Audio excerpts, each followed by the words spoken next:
Okay, here we go. So for those of you who saw the last time I gave this a talk, which was, I don't know, a couple of years ago. So what this is it's an update on Smart's finances and the opportunities that may or may not exist. And I always like to start off with tables. For those of you who are over there in the right, you probably can't see this, but this is what the table says. On any given day, there may be an article in the Press Democrat or the Marin IJ, and it might state the cost of Smart is about $420 million. No, the cost of Smart is almost $600 million. And all you have to do, because I'm such a geek, is go through their financial audit reports and pull out the. That's cheating. It's cheating. I know it is cheating, and you add up all the numbers, and what they don't want to tell the public is there's $60 million of salaries going out to consultants, and another $25 million going out to salaries for members of the Smart staff. There's $25 million of depreciation, and then there's almost $2 million on the bond refunding when they were fighting the recall. You add up all the numbers across the years, and it's 588 through June of 2016.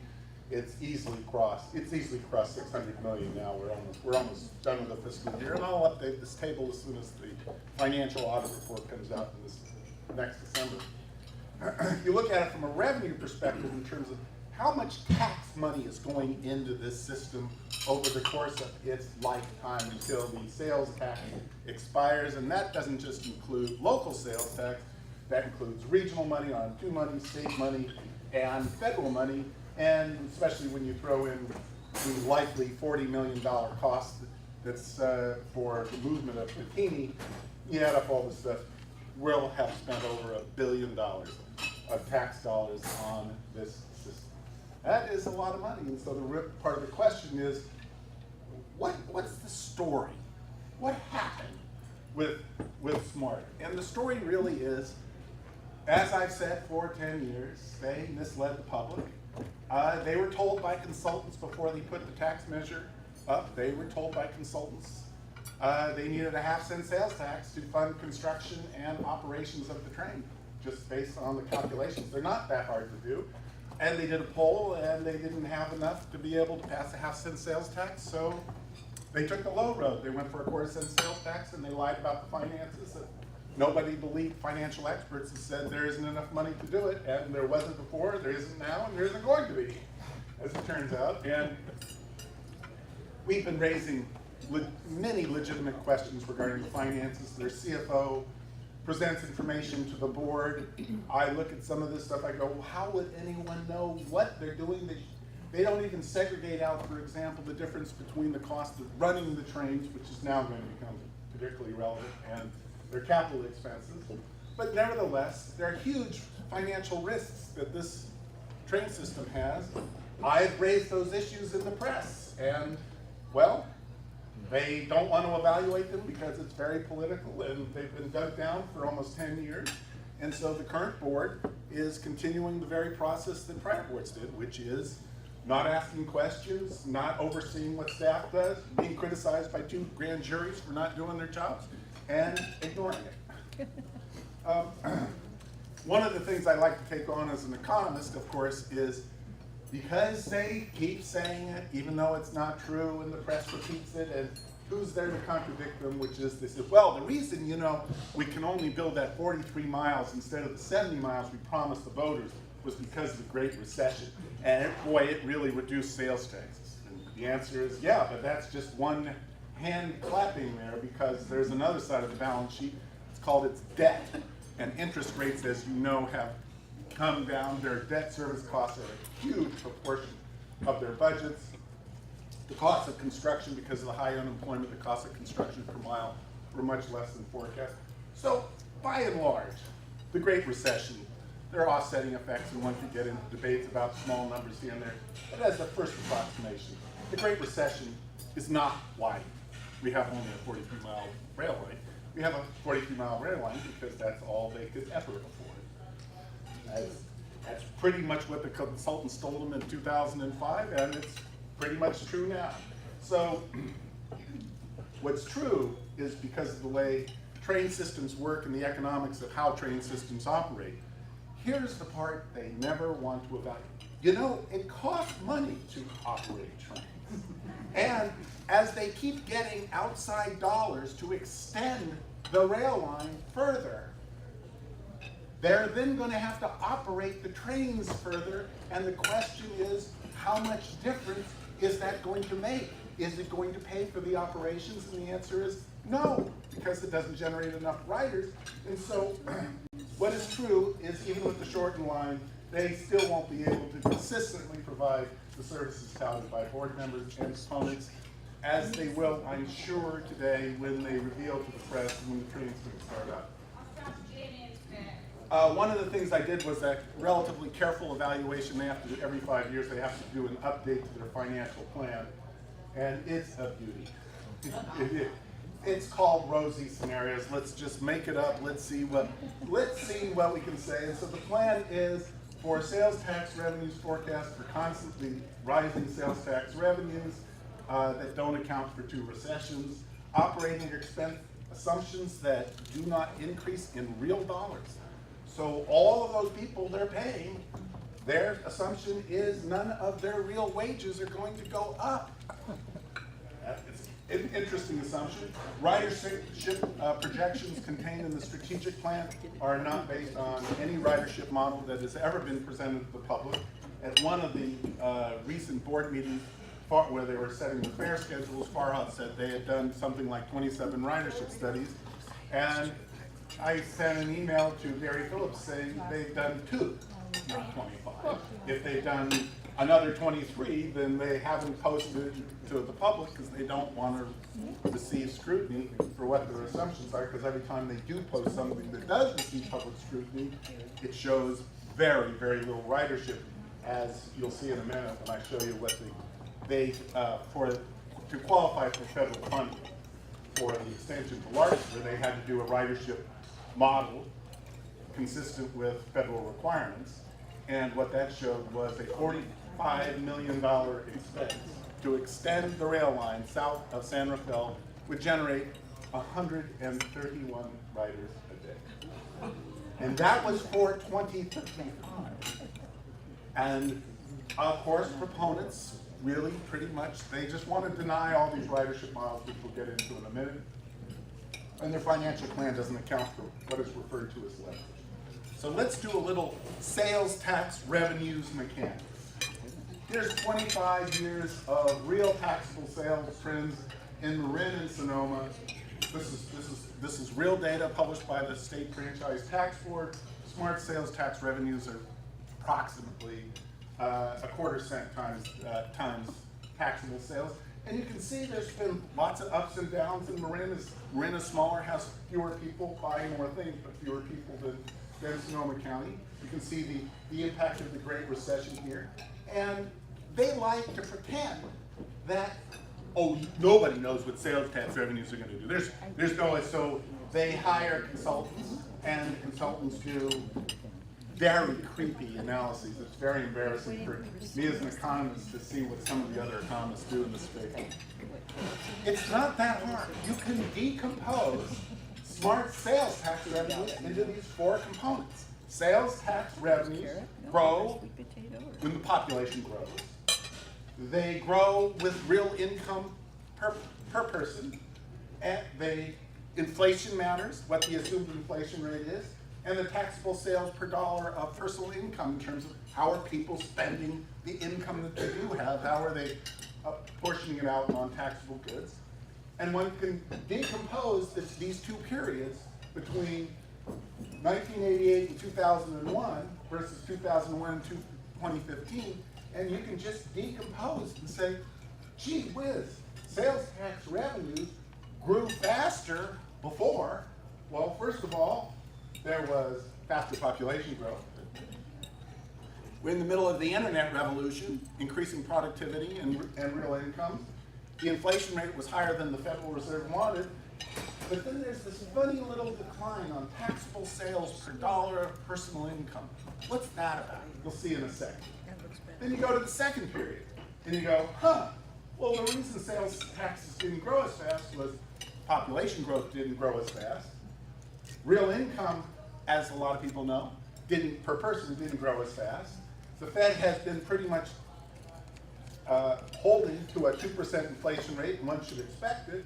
And look, taxable sales per dollar personal income continue to decline, and you get the numbers and you say, huh, what's going on here? And how do we look at that? And the key piece that's going on are these long-term trends. As household incomes go up, a smaller proportion of their income is spent on taxable goods and services. There's a higher proportion is spent on services. As people get wealthier, they spend a lot more money on services. It's not that the taxable sales don't go up with income, it's as a proportion.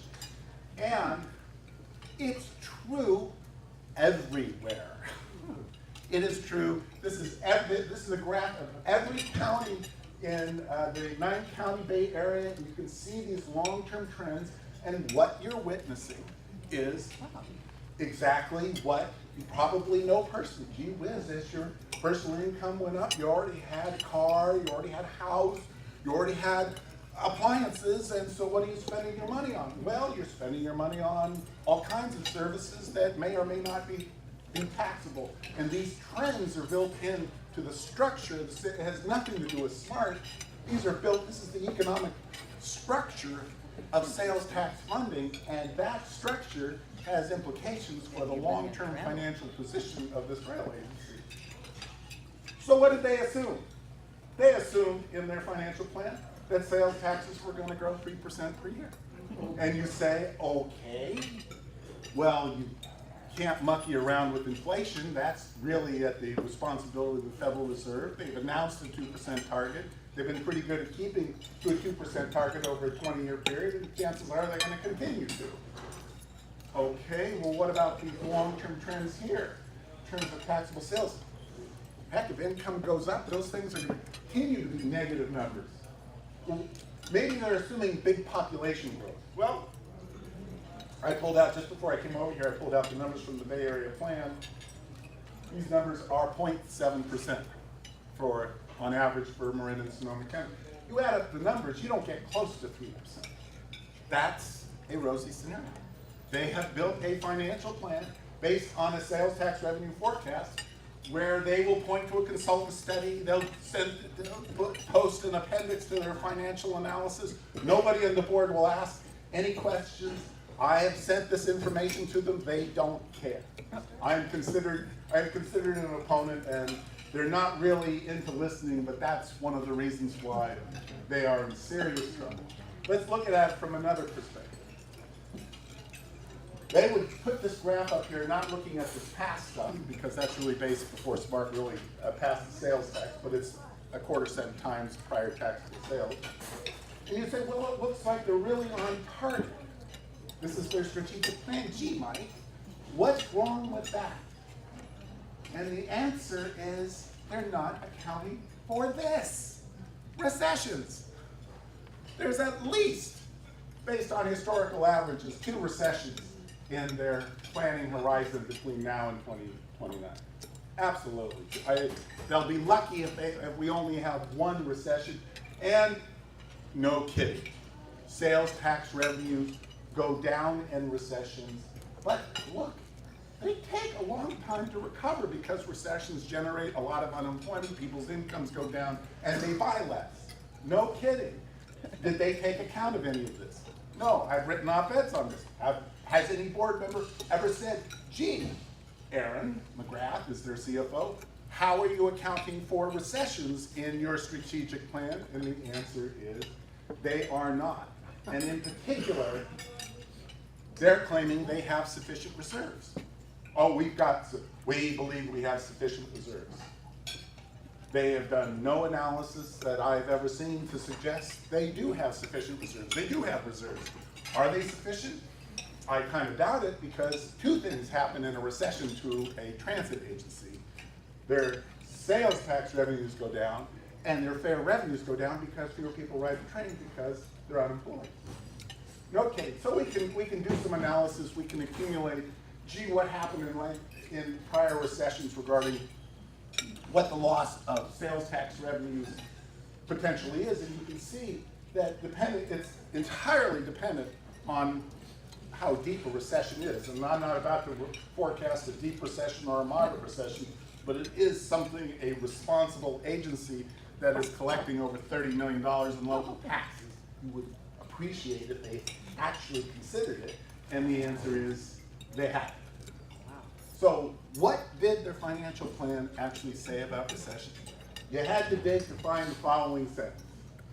The adopted financial plan says, and this is related to if there's a recession, a more likely scenario, however, would be for the agency to address revenue shortfalls by reducing operating costs or increasing fares. Which is exactly what I've been writing about for 10 years. Reducing operating costs in a rail agency means cutting rail service, which reduces rail ridership and breaks even more promises, and increasing fares will reduce ridership further, as I don't think the public really understands exactly how high those fares really are, but they're going to find out. And then on top of that, there's no accounting for the word leverage. Everyone here know what leverage means? Remember the mortgage meltdown? That was about a bunch of people borrowing a bunch of money for housing they couldn't afford, and when the value of the house went down, they ended up leaving the house. SMART committed to what's called a back-ended bond in 2012. These are the debt service commitments they've made, and debt service is a senior commitment to operating and funding trains. That means, I've been asked, will they have enough sales taxes, or the bondholders, that's all they care about, is enough sales taxes to pay off the bonds, and the answer is absolutely. You have to get into a pretty wild scenario to believe that they can't pay off the bond. But having enough left over to subsidize operations, that is a totally different story, and you just have to do the calculation and say, gee whiz, what proportion of the sales taxes are we paying just to pay off the bond? And you'll see over time, these are numbers from their plan. They have a rising ratio. That means leverage. They are, under their plan, they're increasing the leverage. The proportion of the revenue stream going to just pay off the bond is increasing because the debt service payments are going, and a couple of times, between fiscal year 2015 and 2016, it went up almost $5 million. Not a question from a board member regarding what the implications are. But today, they have a new budget in front of them. So I pulled this information off. They had actual sales tax revenues of $36 million that's ending in this fiscal year 2017. They're expecting $37 million. That's an increase of $700,000, and their debt service is going up by $400,000. What does that mean? It means the debt service is absorbing increases in sales tax revenues, which means what? They've got rising operating expenses falling underneath them because it takes money to operate trains, and where's that going to come from? And the answer is they're going to have to cut operations. And they haven't even started yet, but we'll find out. So the SMART has plenty of funds to pay off the bonds, but leverage means the following. When sales taxes go down, leverage means the impact on the operating revenues is almost twice as much. So a 10% decline in sales tax revenues is a 20% decline in terms of the revenues available to subsidize operations. And what does it mean? SMART's going to have to cut deeply in operations in the next recession. They have yet to disclose what cuts are likely, but it's going to be pretty clear. They got a train starting up in the morning a little after 4 o'clock in the morning. They don't operate for free. At some point it will occur to them that in fact it doesn't make a whole lot of economic and financial sense to be operating trains that are near empty. Yeah. How conservative, or were they conservative in determining what the potential ridership would be? Well, repeat the question. Thank you. Ridership. The question is, how conservative were they in terms of potential ridership? And the first answer is, how would you know? Because they haven't presented anything, but when they have presented required public scrutiny.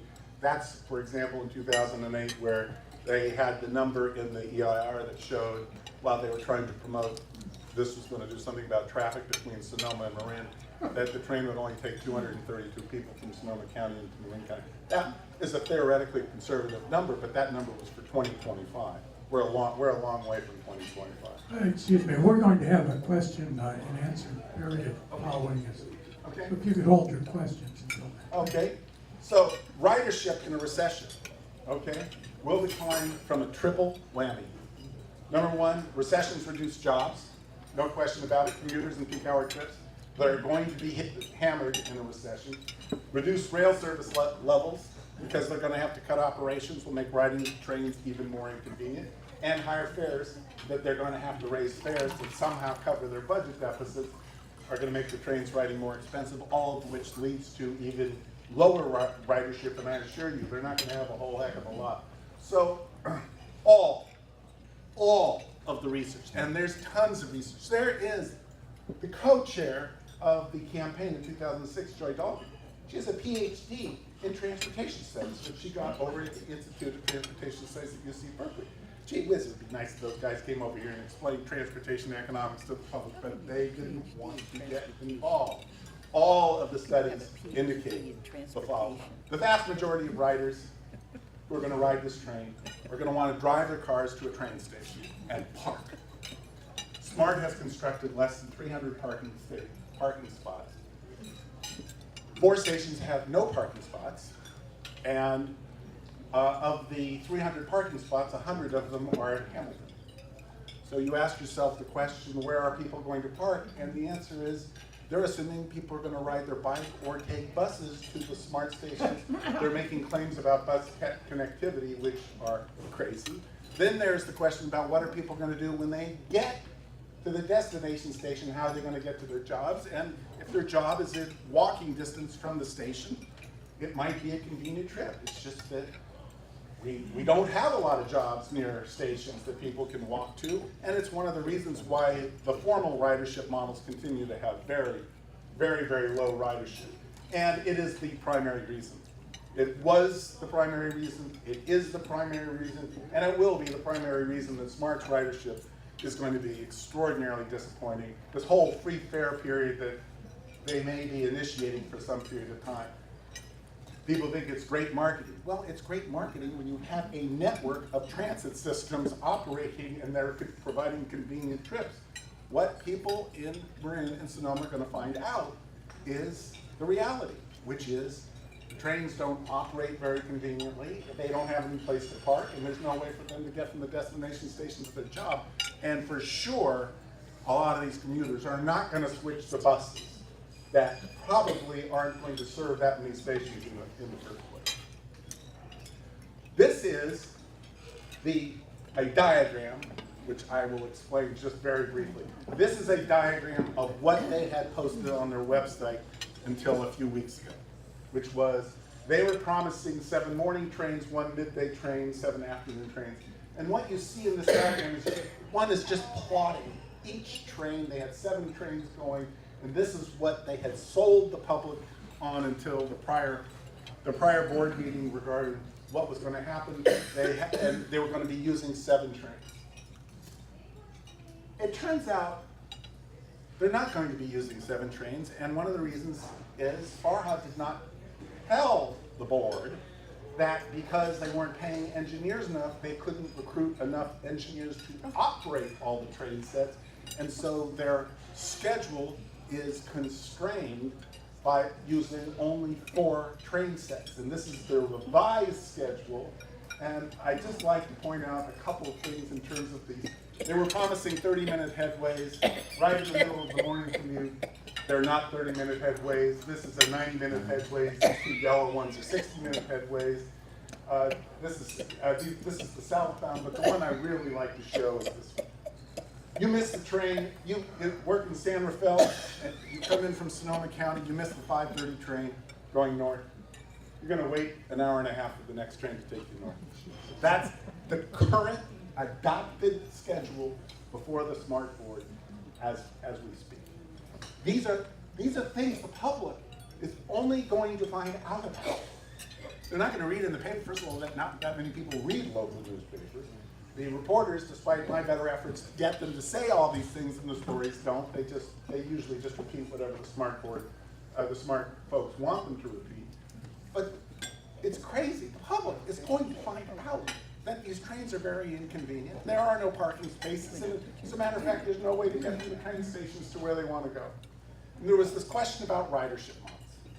One of the things the proponents love to do is to deny how ridership models work, and whether they're any good, and gee whiz, no one knows. Farhad was saying at a smart board meeting a couple of months ago, they had done 25 studies, and so he just pulled the numbers straight out of the air. The reality is, if they've done them, they've kept them to themselves.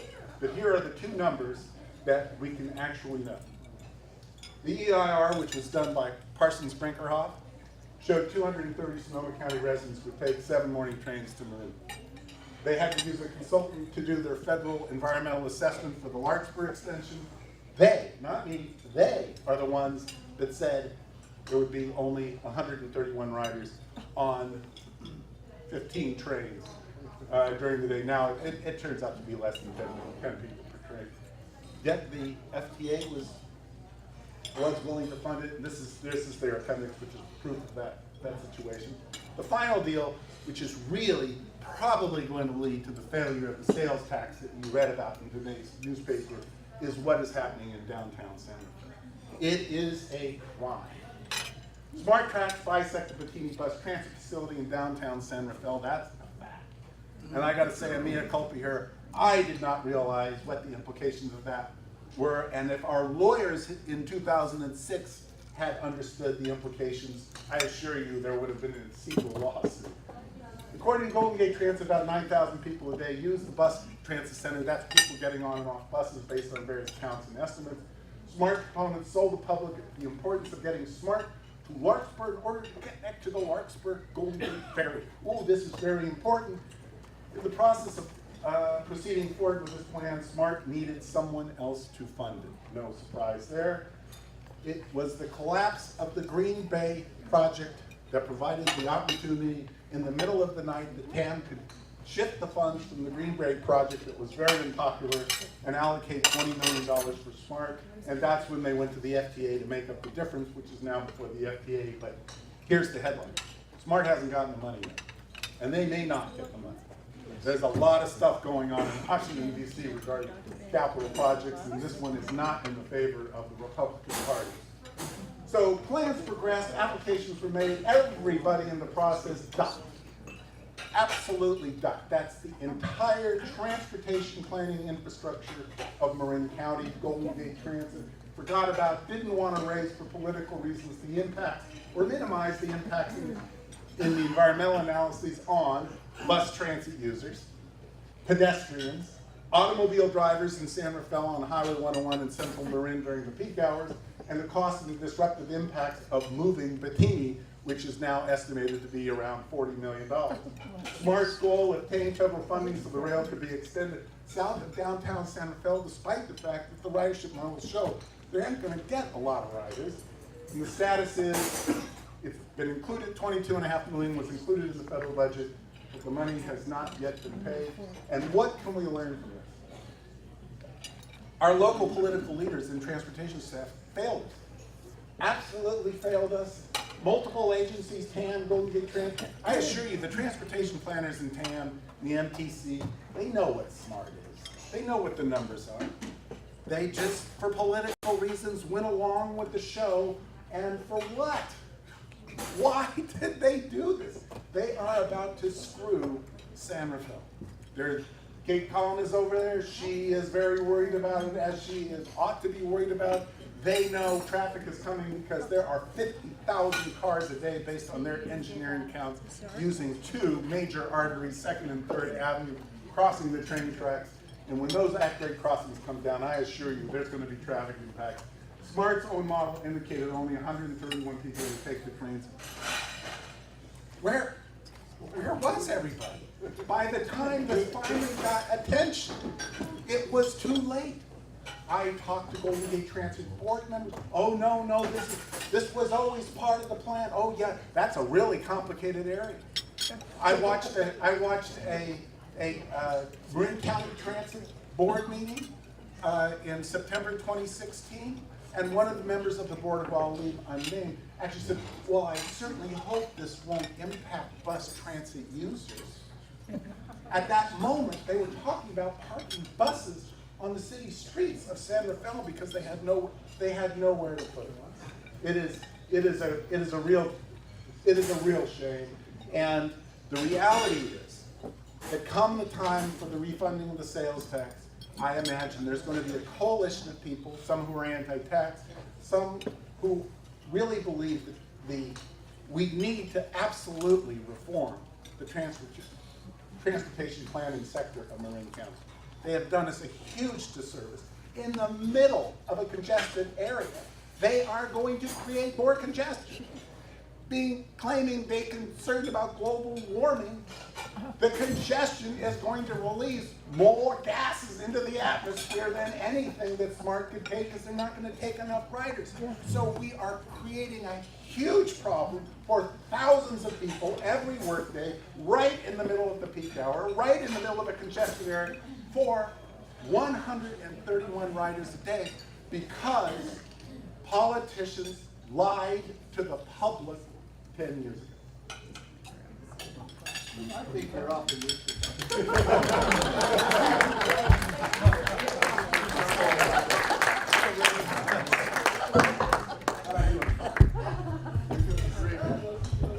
Fine. We're going to do the Q&A now.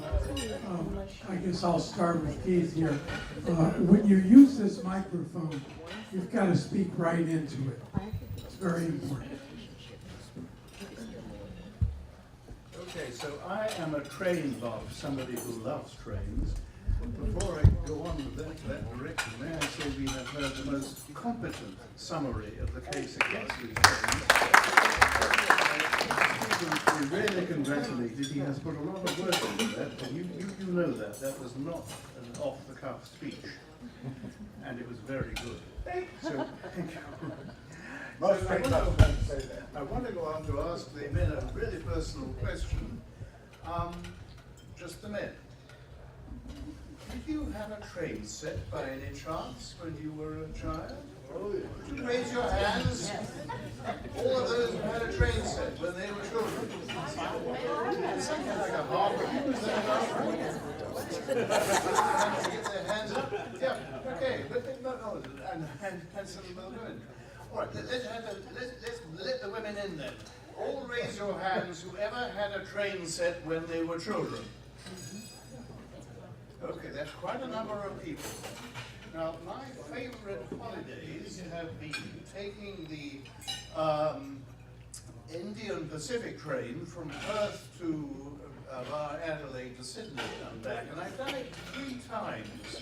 I'll tell you why I've done it. It's a 3-day journey. It is not particularly fast. It does about 50 miles an hour, and in fact, you can stop the train. You go on the way, you see it coming, and it will stop for you.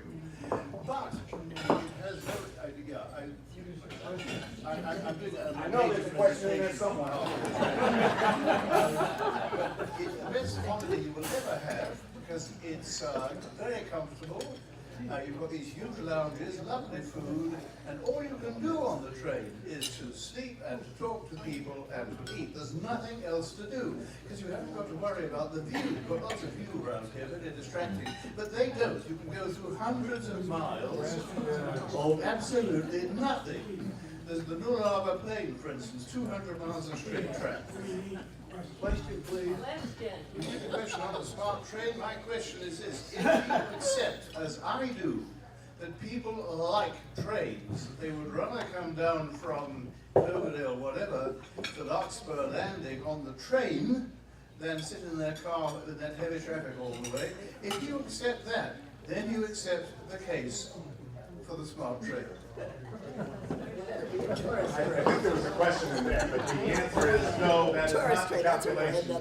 The calculation for any kind of major public investment is about major private investment. It's about costs and benefits. I've been a one-trick pony for 10 years. People think I hate trains. Just so you know, I commuted into New York City by train every day for 8 years. It was a wonderful commute. And one of the things I like to say is, does it look like New York City? No, it doesn't. We have trains all over the country.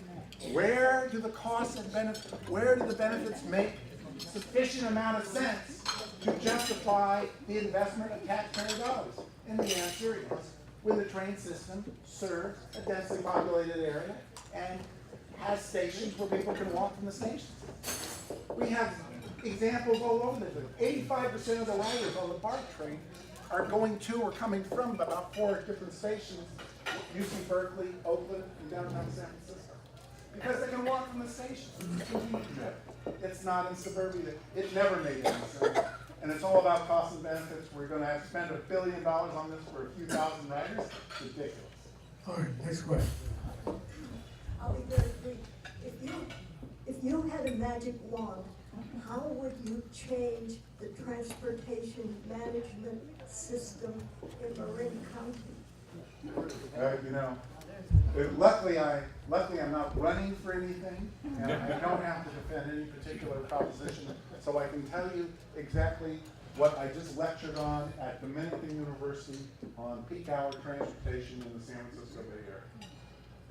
The highway is what is called a common property, which means the entry is free. Common properties, we have many examples of them in resources around the world. Fisheries are a class of common property, we regulate them. The air is a common property, we regulate the air. We didn't regulate the air, our air would look like the air over Shanghai. The highway is a common property, we have the technology to price it.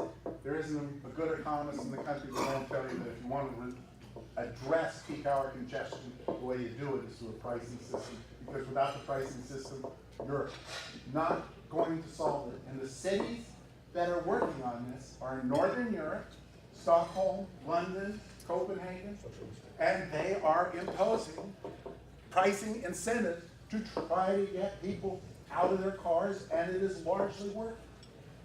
How do they get them out? What do they They, do? people don't want to pay the price. Toll. They don't want to pay the price of entering the freeway. So they pay a toll. So, I mean, it feels like we're all kind of living in an insane asylum to hear your presentation and go, why would we all be putting up with this and not raising Cain and having people fired and people replaced? So understanding that's kind of the context of we're in, but in response to why would that be happening, it seems to me, as I've been following plans like Plan Bay Area, or if we look what's happening in the state legislators, the state legislation, with dozens of bills being pushed forward to build housing. And it's as if it won't really matter whether the trains are running or making a difference. If there's transportation within a half a mile, big developers will have enormous leeway to be building more and more high-density housing. So as it looks to me, this is that kind of push that moves Marin County to look like New York City with the density, and these two things go hand in hand. So I'd appreciate your comment on that. Well, first of all, being a wild-ass Democrat, it's hard for me to say this, but the reality is it's because we don't have two strong parties in the county. There's no question about it.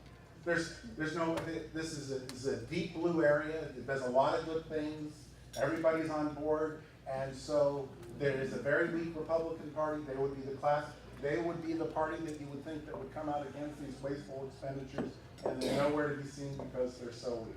And so you don't get a lot of the back and forth just because of the lack of solid debate, because we are so deep blue. No question about a variety of issues with this one. On the issue of growth, the other lecture I did at Dominican was the consequences of first of all, why the Bay Area economy is growing, why it is going to continue to grow, why the numbers regarding exactly how many people in the households and things like that we're likely to have in the Bay Area in 2040 are not that bad from the standpoint of what's likely to happen. But the consequences of that is, gee whiz, all these people moving in, they're going to want to live somewhere. And the question is, and this is what they haven't addressed, is where are they going to put them? They've just genuflected to the idea of transit-oriented development. You know, there's transit-oriented developments all over the United States. Apparently nobody cares to really read how they work, but they don't work because why? They cause more congestion because congestion is related to density.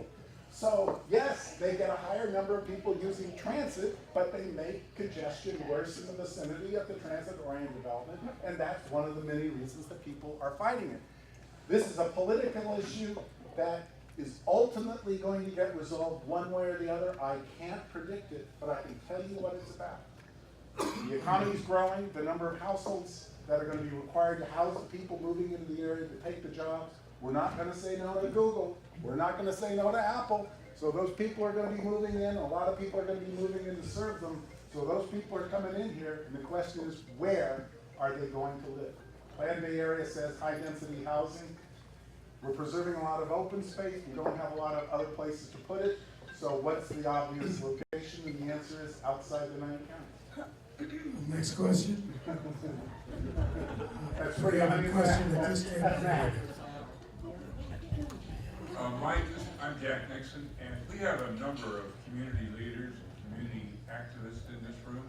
What can we do at this point to stop this hemorrhaging?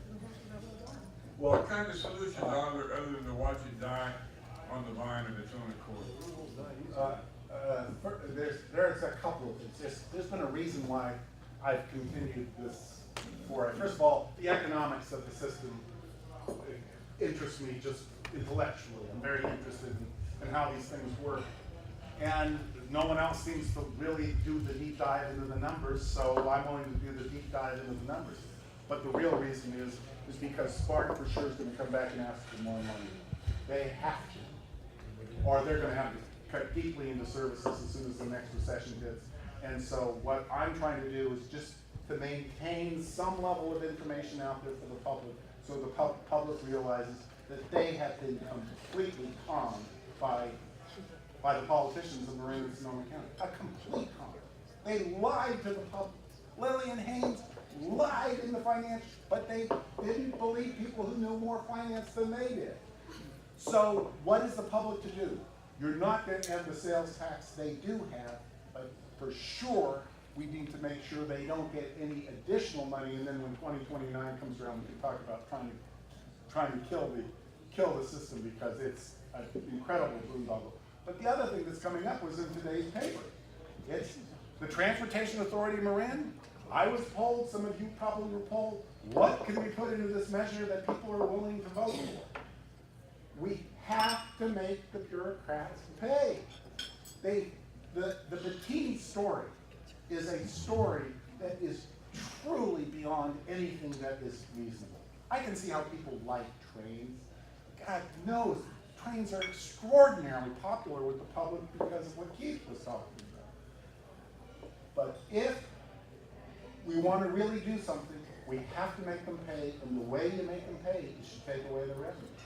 And so I, as a liberal Democrat, is likely, probably very favorably inclined to fixing the potholes, making sure we have nice crosswalks for the kids at school, and the biking programs for the kids and all that stuff. I'm very likely to find myself opposing that tax measure because I can't think of any other way to make them pay. Because I got to tell you, at the local level, it is really hard to get people to run for office. Kate Collins can tell you how much time she spends on the city council. It is extraordinarily difficult.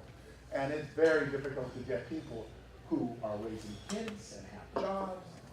So typically they've got some self-interest there. Yes, I have one, let's say that Spark actually goes belly up in 2030. What would you think is going to happen to that right of way?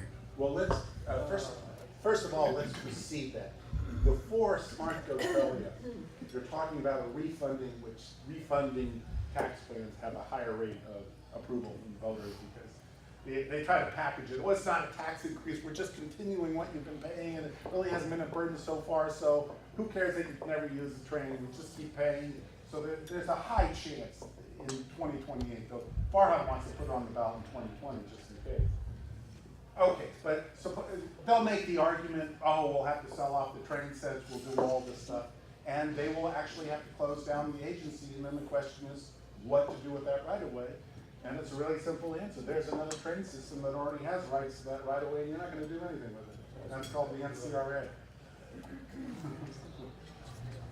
Thank you. Hey, Bill?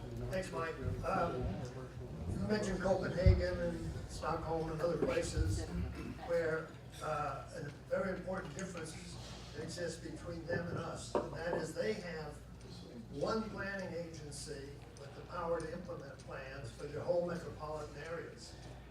Everything including streets, roads, buses, trams, all of that. We do it in piecemeal.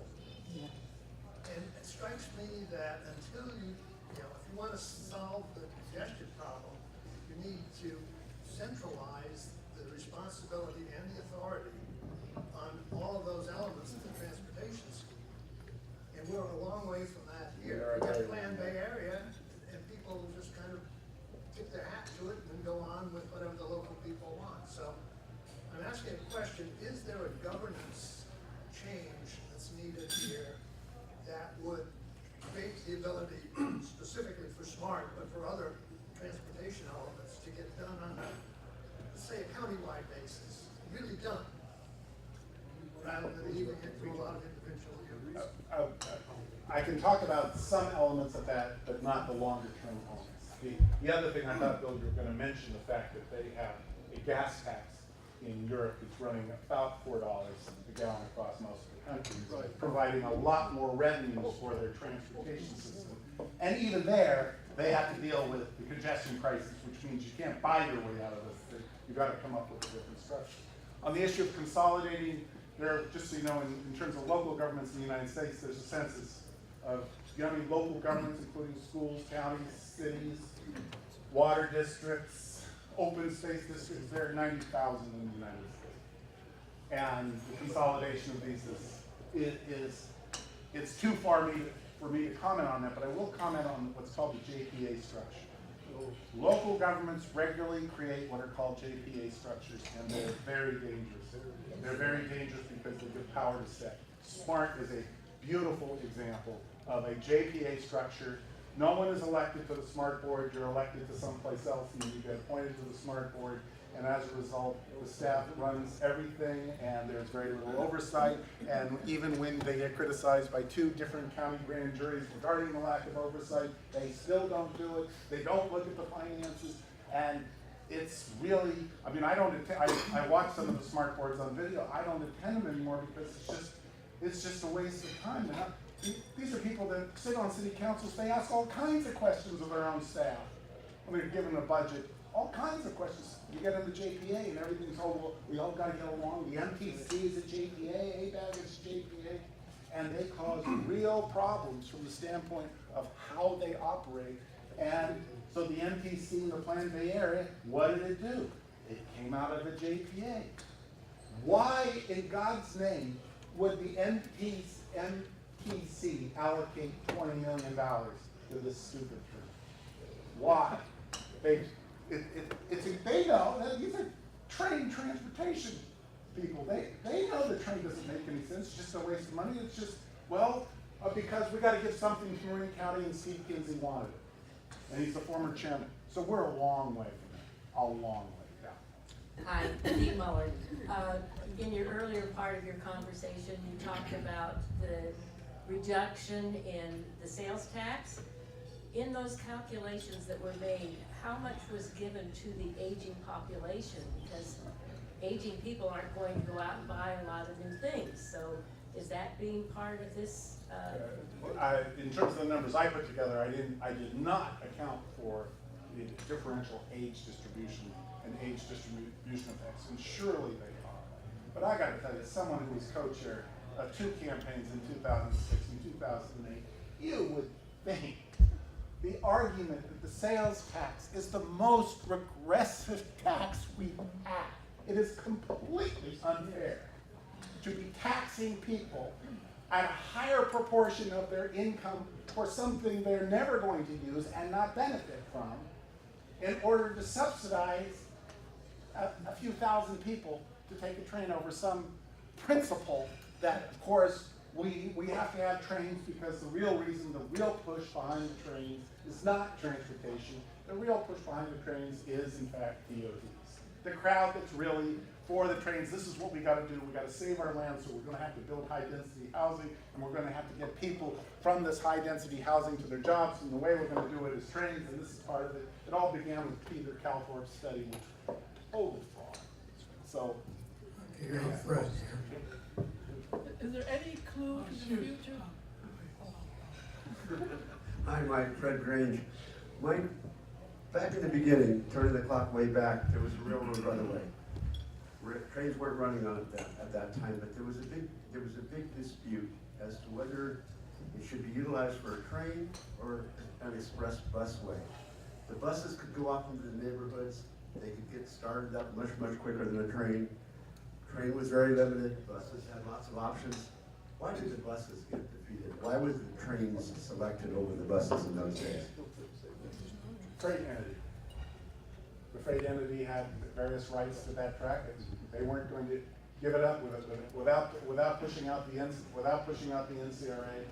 That debate was not going to get anywhere. But besides which, at the time where that Gary Giacomini was one of the people that thought that was a great idea. When that did come up, it was long gone as an opportunity because of the rights given to the freight entity. Even though they're only operating a few trains a week, they still have rights to operate on those trains. Okay, we have two at this table. How many people on this side of the room want to ask a question? Baja, Jim. Okay. Excellent presentation, thank you. Scott Pinsky. First of all, comment on the JPA question. I mean, first of all, Joint Powers Authority for those that aren't familiar. And in my experience, JPA resolutions or proposals or plans or budgets have to go back to the member entities, the cities or the counties or whatever, they're members of the JPA, to get approved. So that it's not as though staff just does whatever they want. There's oversight. They've got to get the vote of the majority of those bodies, as I understand it. So if you want to comment on that might... I'll be happy to comment on Okay. that. Have you ever seen a smart board member go back to their city council or the board of supervisors? You've seen Judy Arnold go back to the board of supervisors? Has Gary Phillips come back to the San Rafael City Council and say, I want? He has. We tried to get something on the agenda earlier in the year. Yes, that's right. Having to do with quiet I zones. tried to do that. Yes, I know you did. It's a long time. It's a long time coming. It's very, very rare. And I and others have implored the Novato City Council to actually, in this particular case, before they wasted $5 million on a train station that's not likely to see much service during the weekday and not likely to get many riders during the weekend, spending $5 million tax dollars on rebuilding the Grant Avenue station. Trains are extraordinarily hard. Okay, and the JPA structure doesn't lend itself out when you don't have a lot of opponents all around the two counties willing to go down to the various city council meetings to try to get people. We did it once. We almost prevented the bailout of SMART. We almost got it, but then the member of the TAM from Larkspur, I forgot her name, Al Boro whispered in her ear and he changed her vote. And they got the $8 million and that was the bailout. Okay, so actually, I did have a question, something that I'll make it real quick, and that is, one thing I didn't hear anything about today was fares and how that would affect ridership. From what I understand, fares are not going to be cheap. This is not going to be a $3.50, trip from Sonoma to Larkspur. We're talking $10 each way, typical fare, $20 round trip, and then if you end up having to take the ferry at that point, add whatever that fare is, and then if you need to take BART from the ferry building to your job, first of all, you've got a 2-hour commute, and you're looking at $40 a day. Why wouldn't you just get on the Golden Gate Transit bus that takes you right to where you want to go? So that's part of the question. But in the answer to the fares, there's going to be all kinds of discounts on the fares in terms of how it actually works out once we get it. But I assure you, SMART made one real big mistake in terms of signing up for the Clipper card in terms of, so that's the only way you can pay. That's the only way you can get on Smart, is you gotta use that Clipper card, and that Clipper card data is public.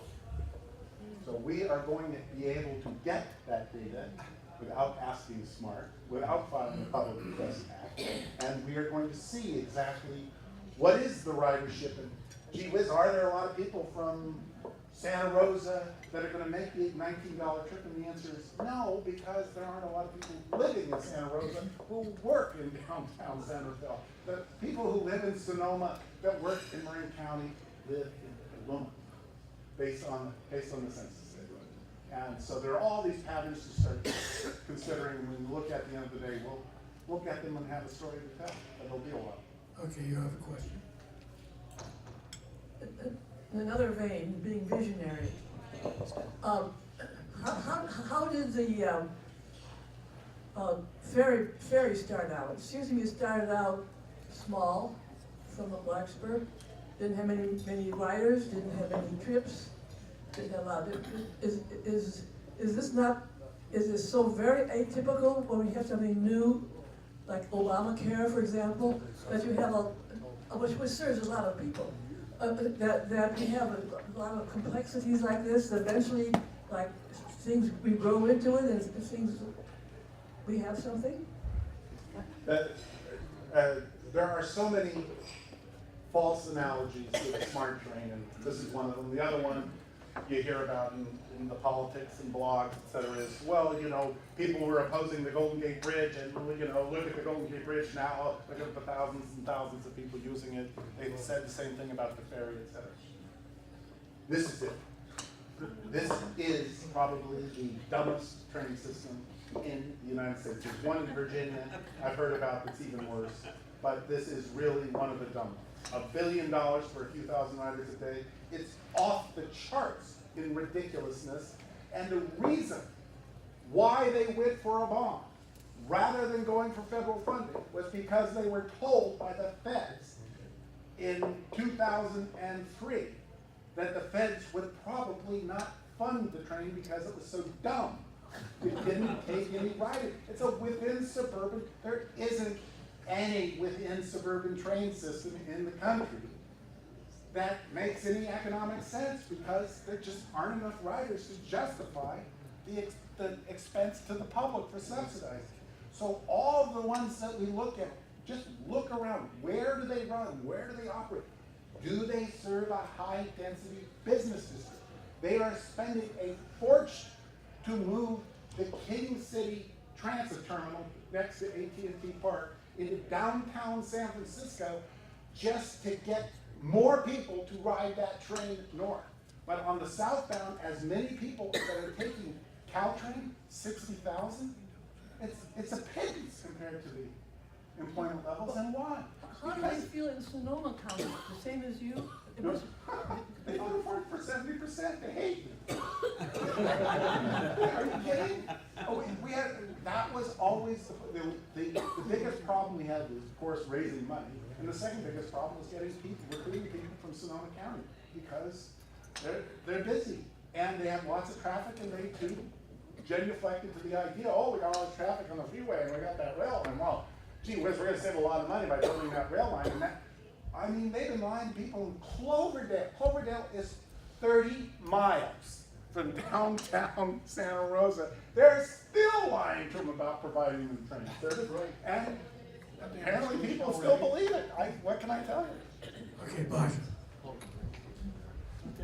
Since they're both using the same track, how does the North Coast Railroad Authority fit into all this lately? Less so, because they're not operating that many trains.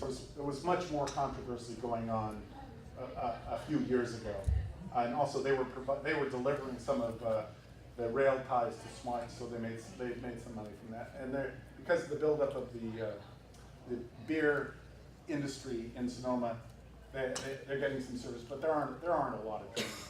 So will there likely be a big conflict? Not in the foreseeable future. And John Williams, the owner, is not doing that well, and it's not clear what will happen. Could this smart train end up as a freight train someday? Bonnie, I love your questions. I suppose. I mean, and I'm almost anything's possible, but the answer is no, there isn't the demand, there isn't the demand. No, just the economics of freight, just so everybody knows how this works. Most of the containers coming into the port of Oakland that are held, that are going to Los Angeles, the port of Oakland, containers coming in big ships. Okay, there's freight trains waiting for them right there. Yeah, most of those containers are shipped by truck. Basically, the economics of freight services, you got to be taking commodities over 400 miles before it starts to make. This is known as a short rail line, and the economics have never been there. And the only reason it's survived at all is because they got a $60 million bailout to rebuild the levees out there by Highway 37. Okay, one question here. One question. I can tell. In a 1998 study, Wilbur Smith. Mike. In 1998, Wilbur Smith recommended that the train stop in San Rafael. And I don't know why William Hames eventually changed it to Larkspur. It doesn't mean that passengers can't get to Larkspur. All we're asking them to do is the small inconvenience of getting off the train and getting on a bus. And actually it saves them a lot of walking, because when they get to the ferry terminal, it takes them to the ferry terminal direct. Anyway.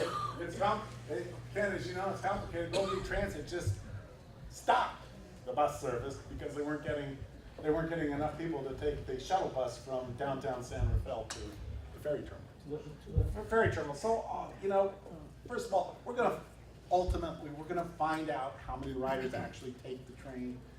Chances are, once the service really starts up, you're gonna be hearing from the public. They're going, oh my God, but there's no parking spaces. How am I gonna get to the train station? Yeah. And why are there so few parking spaces? Because Smart didn't have the money. Why are there so few engineers to operate the train sets that they have? Because Smart didn't have the money. Obviously, they could raise the wages and recruit other people who know how to operate trains. They chose not to do that because they're constrained by their budgets. And what Farhad pushed onto the board was, surprise, it affects the schedule when you only have 4 trains operating. That's when you heard about what are called the 90-minute gaps right in the middle of Russia. It's unbelievable. Even I didn't see that one coming.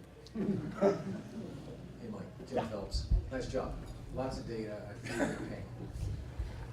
So, would you crystal ball for us the headlines over the next 10 years as relates to Smart, how this unrolls?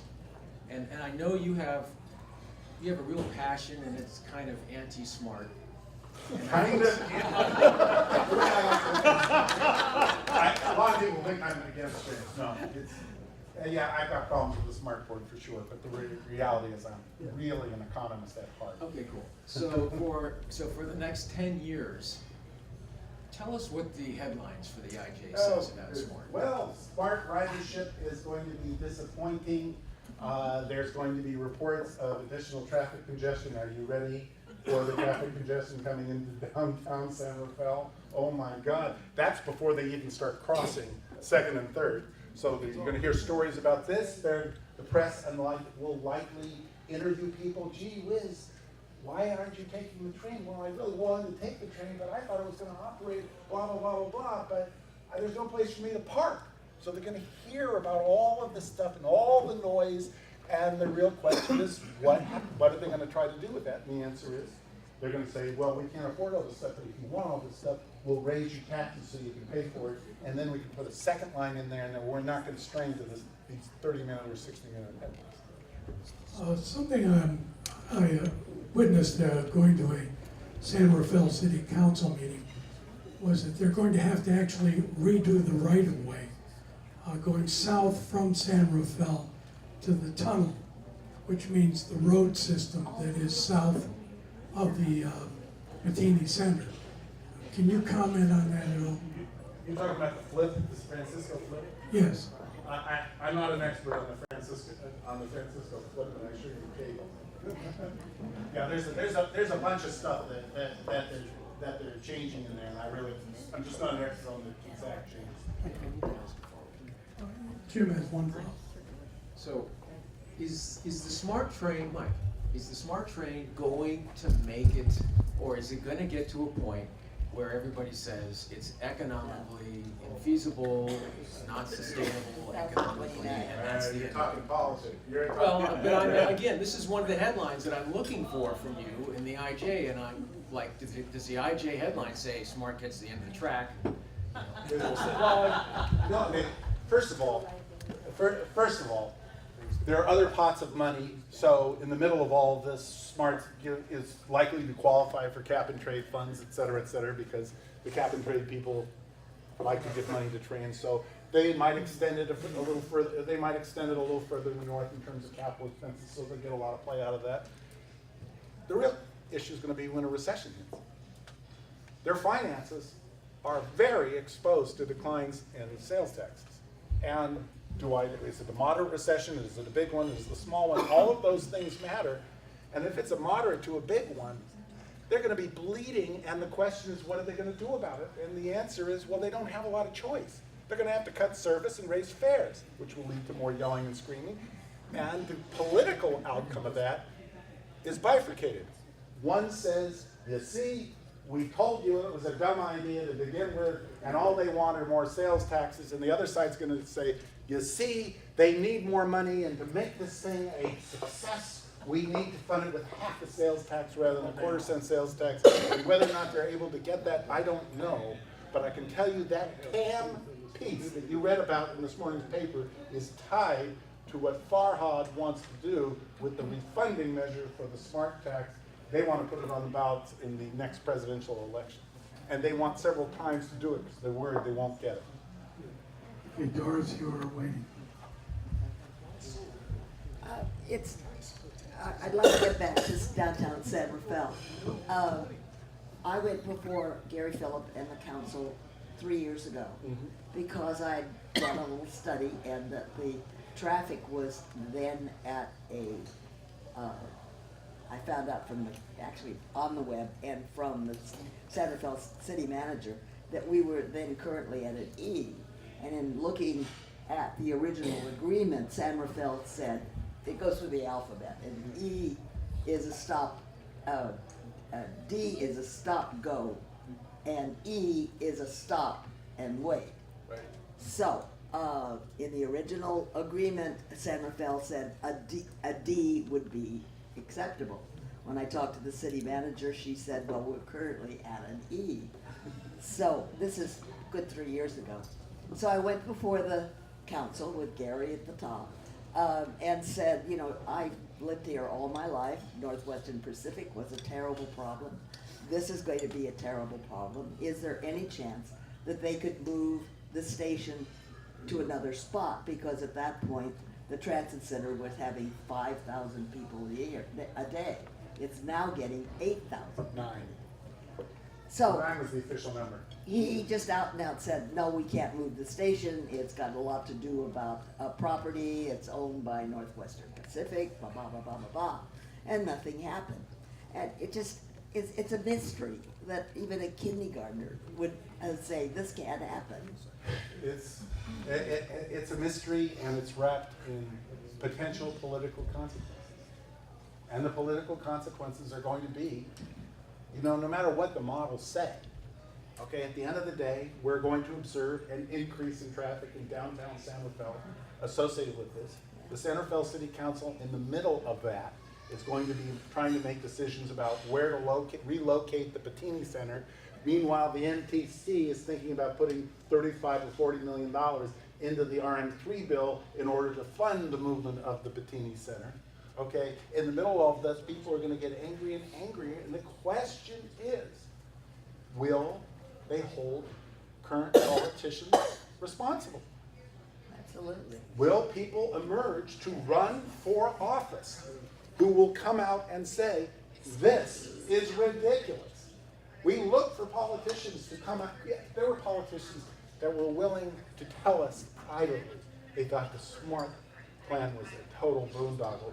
There was only one politician in the county that was willing to stand up and be counting, and that was Hal Brown.